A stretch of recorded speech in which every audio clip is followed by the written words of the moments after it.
So maybe a first question would be, give us a state of just your tribe.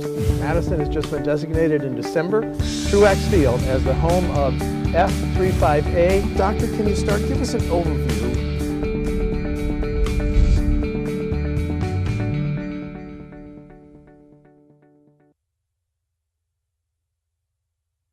The Wisconsin Highway Patrol has been a Wisconsin institution since 1939, and it has a new superintendent, and that superintendent is Anthony Burrell.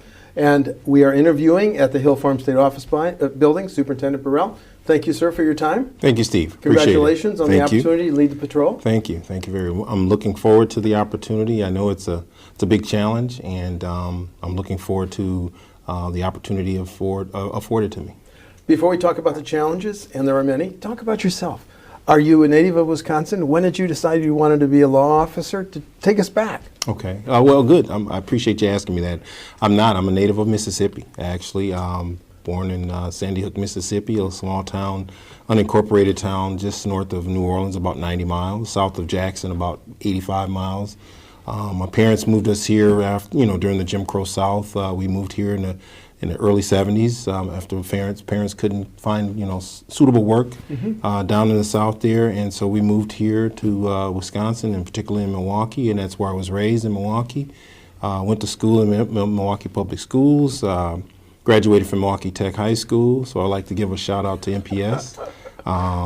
Proud father of two, married to my high school sweetheart since for 30 years, going on 31 years. Congratulations. And I've always had a desire as far as law enforcement goes, going as a young age. At a young age, I wanted to be in law enforcement, and there was an opportunity. I went to a Juneteenth celebration in Milwaukee one summer, and there was a booth there, and State Patrol had a booth, and there was some recruiters there from the State Patrol that were recruiting for opportunities with the State Patrol, and I signed up and attended one of their open houses that was in Milwaukee, or actually in the Waukesha area. Went there. There were two troopers there. There were two African-American troopers who had been on for a number of years. One of them was a sergeant at the time, and the other one was a trooper. They explained the opportunity, their career, and how things have gone so well for them there, and it encouraged me and inspired me well enough that this is what I looked at. I wanted to be a city officer or a county deputy sheriff, but this opportunity intrigued me a little bit more. I'd never heard about troopers. I've seen them obviously, but I didn't know exactly what all they did, and so this opportunity came about, and here I am. The rest is history. After 26 weeks at training at the State Patrol Academy, 12 weeks of field training, and I'm here now. At what age did you and your family come north to Milwaukee, sir? I was 5 years old when we came from the South and moved to Milwaukee, and so that would have been the early 70s. Any memories of that Jim Crow era that stick with you? For me, very little. For me, no. But I've heard the stories. My parents shared the many stories themselves of the segregation that took place in the South, obviously, their involvement or the cross burnings that have occurred down there. So there were many stories that were shared with me and our family growing up as kids. And but oddly enough, as kids, we spent our summers down there. Summer vacations were spent there. So when school was out, family would pack up and head south, and that's where we spent our summer vacation. So fond memories of growing up, both in the Milwaukee area and as well in the South. And I've got a lot of memories of family and friends that are living down there still, and I still get a chance and opportunity to get back there as often as I can. And you started on the road when? I started on the road officially in, I graduated in November of '90. I actually started on the road in, I think it was February of 1991 in St. Croix County. St. Croix County. Remember your impressions of your first year as a trooper, sir? I do. It was that. Are they good ones? They are actually, Steve. There were a lot of days where you just wonder, is this for me? If this is going to be the right opportunity for me, did I make the right career choice and decision? But I had a good training officer and a lot of folks to support. My wife was a good support system for me, and family were a support system for me, and I stuck it out. And I think, through it all, I think I made a good career choice. Talk about the differences between when you started and the duties of an officer now, sir? Oh, how has that evolved? Well, I'll tell you this. The cars we drove back then were rear-wheel drive vehicles. The lighting systems in the cars were all halogen bulbs. And now we're driving all-wheel drive vehicles. We're driving with cars with LED lights. Back then, we used to write tickets. When you wrote tickets, they were all handwritten. Now everything's electronic. So you're actually doing everything from the computer, and you're printing your tickets right from the car. So, I mean, technology has done some tremendous things for us over the years, and it's made the job a little bit more easier, if you will, in that fashion. But it has created some challenges as well, because, you know, technology isn't always guaranteed because of, you know, the issues that may occur with the advent of technology. Okay. The mission of the patrol. Summarize it for me, please, sir. The mission of the patrol, if I summarize it, it is the enhancement of public safety, saving lives.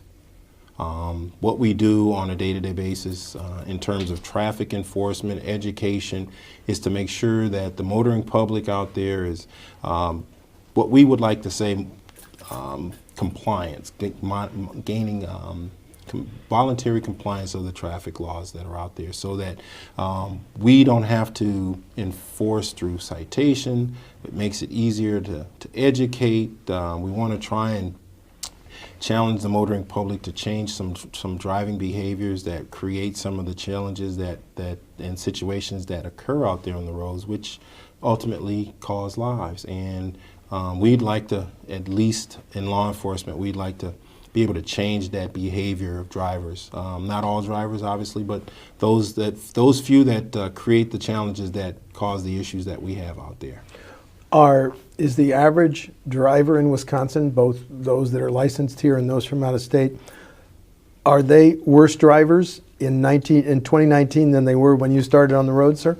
I'd probably say they're about the same. Really? Yeah, I think it's gotten a little more challenging nowadays because of technology, as I mentioned before, the advent of cell phones. We did not have cell phones back in the early 90s, at least to the degree that we have them now. The smartphones that have the ability for folks to text, and all the other advents that come with that, the social media and the Facebook and the Twitter and you know, those things that are there, and everybody's wanting to have that instant gratification of being able to look at their phone, which right. distracts, takes their eyes off the road, creates distractions, and creates hazards for us. Is that the greatest hazard, the people who insist on talking and texting and otherwise, or are there other hazards that would outrank our cell phone abuse? There are other hazards that outrank them. Excuse me.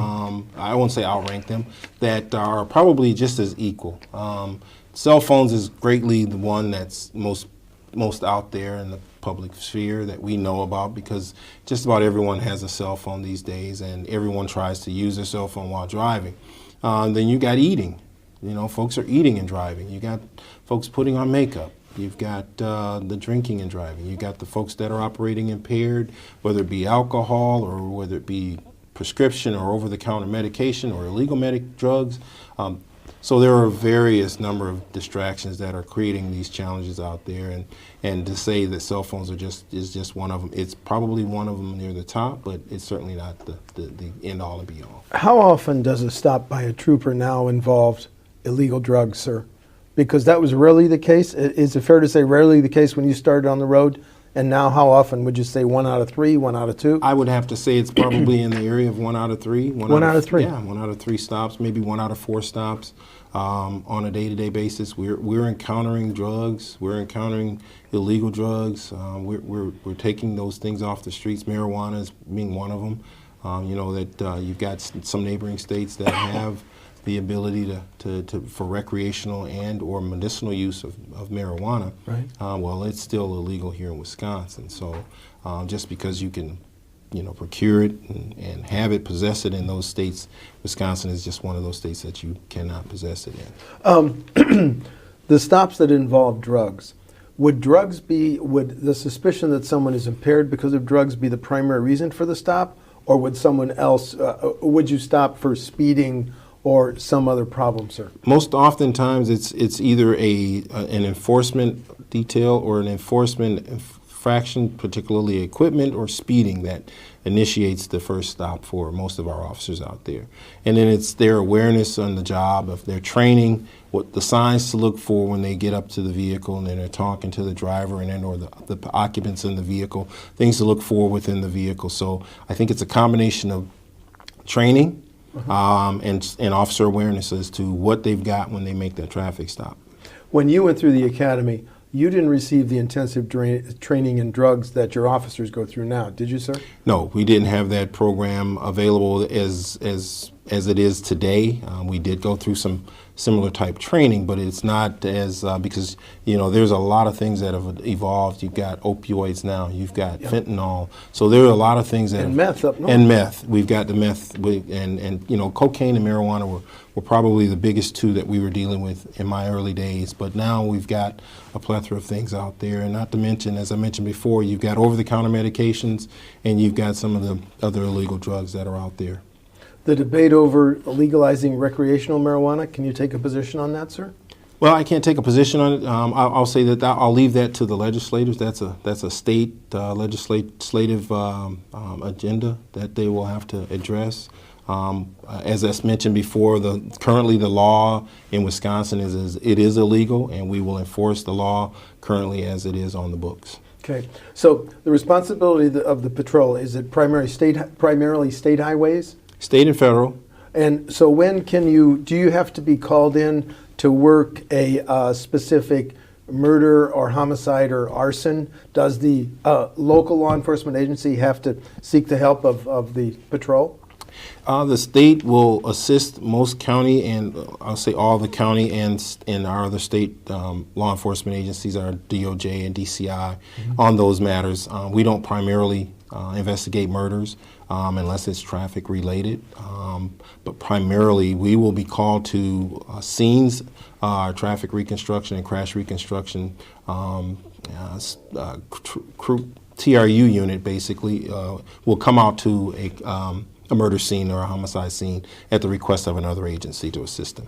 Is it an urban myth that I would never do this, of course, but if I'm going down the interstate at less than 10 over, my odds of getting pulled over are reduced? Is that an urban legend? Less than 10 over? Yeah. You're not going to get pulled over at 10 under. 10 over. Oh, 10 over. Well, yes. I can't say that either. That you would get pulled over. Officers have discretion. Certainly, the goal is to change the behavior of drivers. Speeding is one of the biggest challenges that we do have out there. I think it ranks number 2 in terms of the number of citations that we do issue in the state. Number 1? Operating after suspension or while suspended. So the combination of the two is typically where we're at, and those are preliminary numbers from January through I think June of 2018. Where in terms of incident of stopping does driving while intoxicated rank? Is it in the top 5? I would have to say it's in the top 5. Are we seeing fewer drunken drivers on state highways than we were when you started your career? We're seeing impaired drivers, and that's a plethora of alcohol and drugs, which is a combination of illegal and or prescription medications. Yes, sir. So we're seeing those out there. The challenge is obviously, the repeat offenders obviously is one, but the first-time offenders also is a big challenge. And our officers are trained to detect those violators when they see them operating vehicles, so they know what to look for, what the indicators are once they do have them stop, and to take to appropriate enforcement action. I was reading a story out of Colorado, which, as you know, legalizes recreational marijuana, that some law enforcement agencies have trouble discerning when someone is impaired by marijuana because there's no absolute test.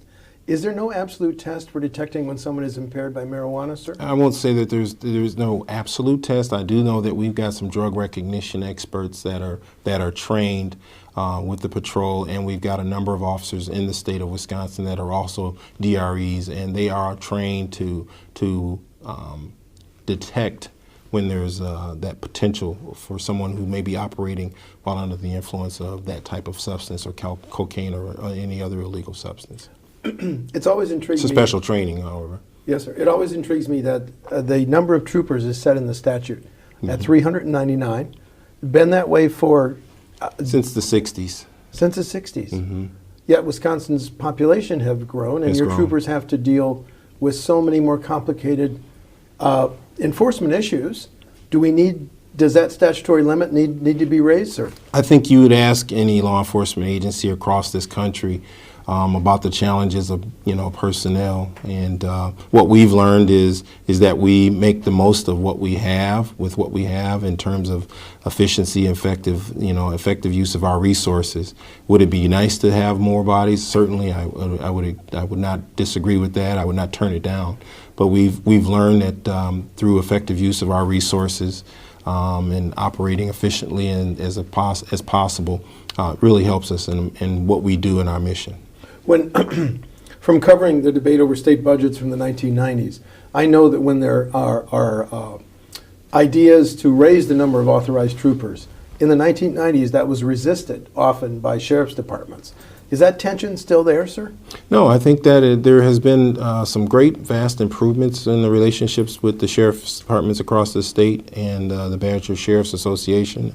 When the Wisconsin State Patrol, I think we understand that there is a need for us all to work together for the common good of the citizens and the taxpayers of this state. And so through that, we build partnerships and we build relationships. We tear down those walls, and we want to work together with one another. And because there's plenty of work to go around for everyone, as we've learned, as we know, going in law enforcement. Well, you've talked about the number of times your troopers encounter illegal drugs. Are we making major progress, do you think, in the abuse of drugs with opioids and methamphetamines? And I don't know if we're making a major impact, but we're making an impact, and that's what matters. We can't give up on that mission of enhancing public safety simply because we may not see the numbers jump to where we may feel that they may or may not be. But as we continue to work towards that goal of enhancing lives and saving lives and changing behaviors out there, we'll see results in the end. talk to us about other different functions of the patrol.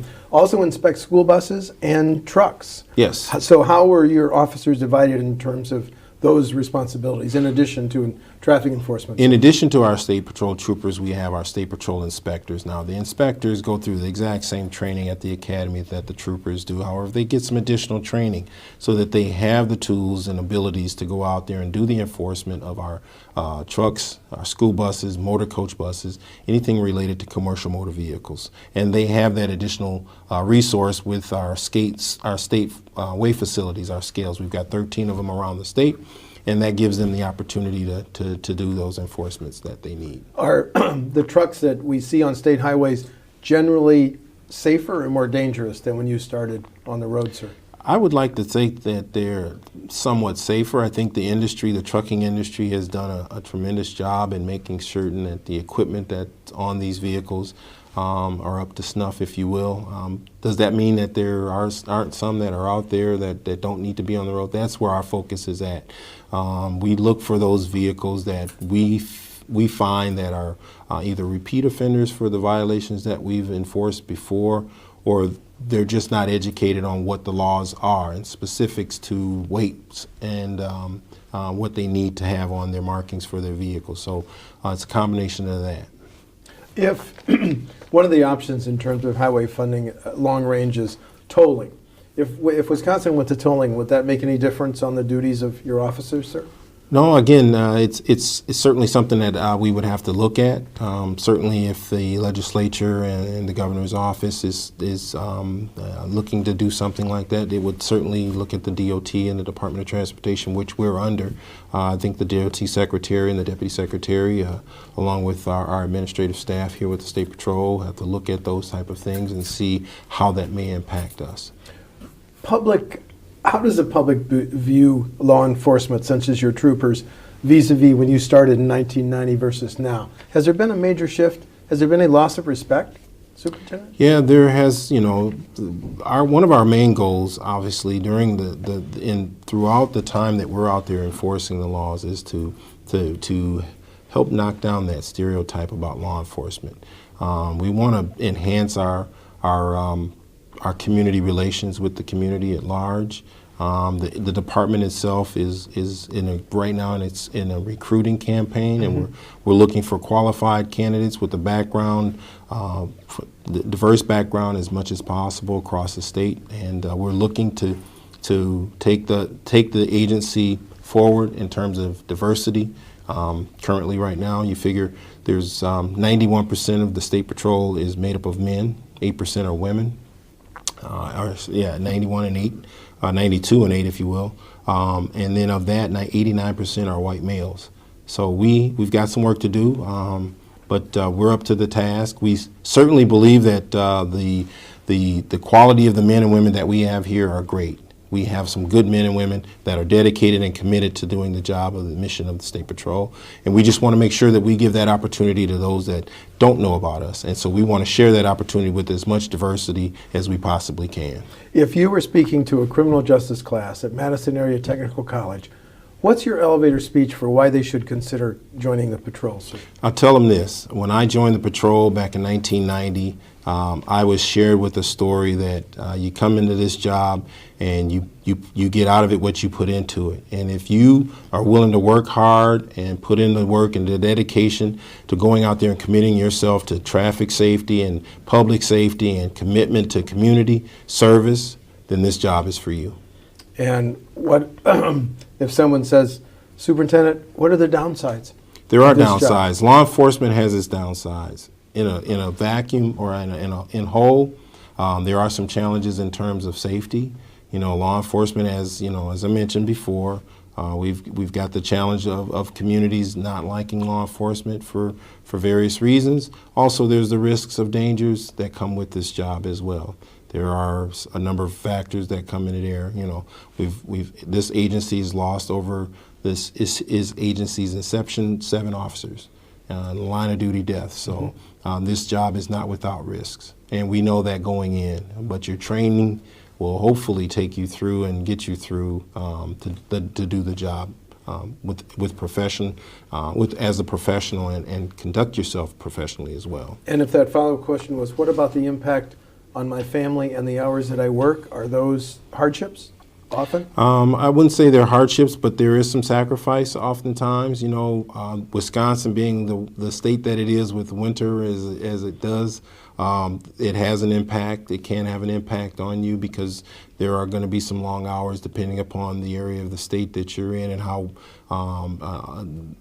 impacted that area is because of weather, whether it be from the snow, cold wind and ice, or rain and flooding, because we've had those issues going on in this state. And we're oftentimes called to assist other agencies with other disasters. So we're not immune to just those significant events. We've got other events that the State Patrol is a mutual aid agency. We will respond to anywhere in the state that you need us. There's going to be a bill introduced in the Capitol dealing with body cameras. Your position on those, sir? The jury's still out on body cameras for me, personally. I know that they are a viable tool. We do have video cameras in all of our squads right now. Taking it up to that next level of putting them on the body. There's studies that are out there for pro and con. I've reviewed some of those studies, and depending upon what you look at for in a video camera system or a body camera system, is it really giving you everything that you're going to want in terms of view and sound? There's also the risk of the camera being knocked off of you, So there are some factors that we would have to look at as well as an agency if we're looking to go into body cameras. Congratulations on being president of the National Black Troopers Coalition. Are there a lot more black officers than there were when you started on the road? Well, there's considerably a number of them in the South, believe it or not. And thank you, by the way. Yes, there are 22 states in my organization, in the organization that I'm president of, and a number of them are southern states. And I'll say that the states in the South have a significant number of African Americans, men and women, that are working for their departments. But in Wisconsin, 92% of your troopers are male, and of that, 89 are white. Ways to go in Wisconsin in terms of African American troopers? Ways to go. I think, again, it goes to marketing, how we market ourselves as an agency, to the communities at large, and specifically into those minority communities, the Hispanic community, African American community, Asian community, the Hmong community, all of them we see as an opportunity for us to grow our diversification within an agency. And if we hone in those marketing skills on those areas, I think we'll do a great job. Do you feel like you're a pioneer being the first African American superintendent? Well, I'm humbled by the opportunity. I think it's a great chance for me to show what I can do in terms of leadership skills and abilities. I think that if you say trailblazer or anything like pioneer, that moniker I'd like to give to one man, and that's Phil Clark. He was the first African-American state trooper in Wisconsin back in 1962, and he came on at a time when it was challenging for African-Americans to get into law enforcement, specifically at the state level. And he was able to open that door, and many of us that have been able to walk through that door after him is where I'd like to leave that moniker, pioneer and trailblazer. The debate over law enforcement and how there's more criticism, body cameras, et cetera. Here's my question. Are you concerned that fewer young people will want to enter a career in law enforcement, whether it's a city police department, sheriff's department, or your own organization? Sir? Yeah, there is certainly some challenges with generations, the Gen Zs, the Gen Xs, getting them to even consider it. I look at law enforcement as a noble profession. I look at it as akin to serving in our military, where you're actually serving your community right here in your home state. You're able to do some things in your own community, and there are some challenges there, and that's where we have to do a better job in law enforcement of attracting good quality candidates, and our goal is to do that. We're going to continue to market ourselves, improve our marketing skills and marketing abilities through social media, Facebook, Twitter, whatever the needs are out there available to us. We're gonna do that to attract the quality candidates that we have here.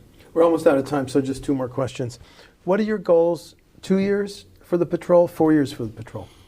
2 years. Well, I think right now is the focus on our recruitment. We're certainly looking to fill some ranks right now. We're short on numbers, and the simple fact is that we do need those bodies out there, and we can't do it alone. So that'll be short term is one of the goals and the missions. Long term, I would think that we need to start thinking about autonomous vehicles. Autonomous vehicles are out there; they're on their way, and we as an agency. We need to start, in law enforcement, we need to start looking at those things, because as that transition happens, there's still going to be those old cars out there with the new cars out there. So there's still going to be crashes. How do we deal with those type of vehicles, and how do we deal with that? So I think that's something long term that we need to start looking at as well. Are you convinced that a autonomous vehicle could be operated safely on state highways, Superintendent? I'm not convinced of it just yet. I do know that that technology is there. They're constantly working on it every day and improving it. I just want to say that we as an agency and law enforcement in general as a whole needs to start looking at that, because that is going to happen. I mean, technology is what it is. It's about change, and we can't go into that thinking that it's not going to happen here, because it will. Final question then. You'll be giving at the next patrol academy graduation ceremony, you commission them. Mm-hmm. What are you going to tell them in terms of looking ahead as they begin their service on the road, Superintendent? Well, one of the things I'd like to remind them of the reason why they came here. And one of the reasons I hope is that they came here because they have a commitment and a dedication to serve. And that's what law enforcement is about. It's about giving back to the community from which you came. So that's going to be first and foremost. Be willing to give back to the communities that you serve in. Secondly, I just want them to come out here and be professional in what they do. Every day they have their opportunities to be ambassadors of not only this agency, but ambassadors of law enforcement. And what better way to recruit than to treat someone that you've come in contact with the utmost respect and dignity. And I think that's a selling tool to who we are as an agency, because our men and women are dedicated and give their utmost to the community in which they live in. State Patrol Superintendent Anthony Burrell, it's been a pleasure to meet you. Thank you, Steve. Thank you Appreciate for your it. Thank time. you very much, sir. Thank you. Appreciate it. Thank you.